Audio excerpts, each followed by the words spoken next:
नंदुरबार जिल्ह्यातील दुर्गम आणि अतिदुर्गम भागातील आरोग्य सेवा आणि तेथील आरोग्याच्या समस्या नेहमीच देश, राज्यस्तरावर चर्चेचा विषय असतात। या सर्व पार्श्वभूमीवर राज्याचे आरोग्य मंत्री प्रकाश आंबेडकर यांनी थेट सरदार सरोवरातील नर्मदा काठांवर दिल्या जाणाऱ्या बोट अँब्युलन्सला भेट देऊन दुर्गम, अतिदुर्गम भागातील आदिवासी रुग्णांशी व नागरिकांशी संवाद साधला आणि येथील आरोग्य सेवेला एक नवसंजीवनीच दिली।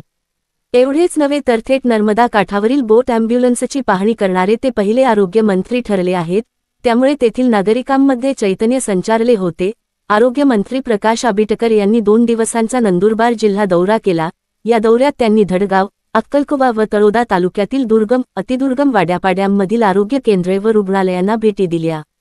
यात तेथील सेवा सुविधांचा आढावा घेऊन आवश्यक सुधारणांबाबत सूचना केल्या। तसेच दुर्गम भागातील आरोग्य सेवेत कार्यरत वैद्यकीय अधिकारी व कर्मचाऱ्यांचे कौतुकही केले।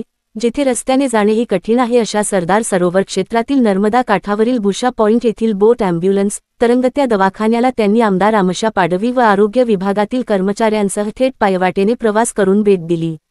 केवळ तरंगत्या दवाखान्यालाच भेट न देता खरोखरच रुग्णसेवा होते की नाही हे जाणून घेण्यासाठी त्यांनी बुशा पॉइंटच्या पलीकडील उकईपाडा येथे तरंगत्या दवाखान्यातून अचानक भेट दिली।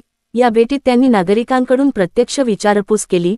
दिलेल्या वेळापत्रकानुसार तरंगता दवाखाना आमच्या पाड्यावर येतो, आमच्यावर चांगले वैद्यकीय उपचार या माध्यमातून होत आहेत, असे नागरिकांनी मंत्री श्री आंबेडकर यांना सांगितले। बोट अँब्युलन्सच्या आरोग्य सेवेबाबत समाधान।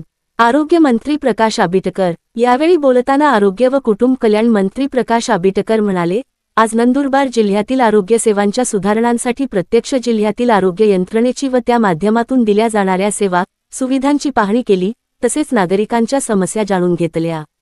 सरदार सरोवर क्षेत्रातील दुर्गम बुशा पॉइंट व उकईपाडा येथे सुमारे 4000 लोकांना बोट अँब्युलन्स व तरंगत्या दवाखान्यातून अत्यंत दर्जेदार आरोग्य सेवा दिल्या जात आहेत।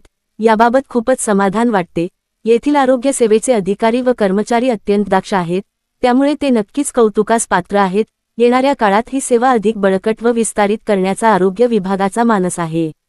दुहेरी अवतरण चिन्ह। यावेळी आमदार आमशा पाडवी, आरोग्य उपसंचालक नाशिक विभाग डॉक्टर कपिल आहेर, जिल्हा शल्यचिकित्सक डॉक्टर विनय सोनवणे, जिल्हा आरोग्य अधिकारी डॉक्टर रवींद्र सोनवणे यांच्यासह ग्रामीण रुग्णालयांचे तसेच प्राथमिक आरोग्य केंद्रांचे वैद्यकीय अधिकारी, कर्मचारी व नागरिक उपस्थित होते।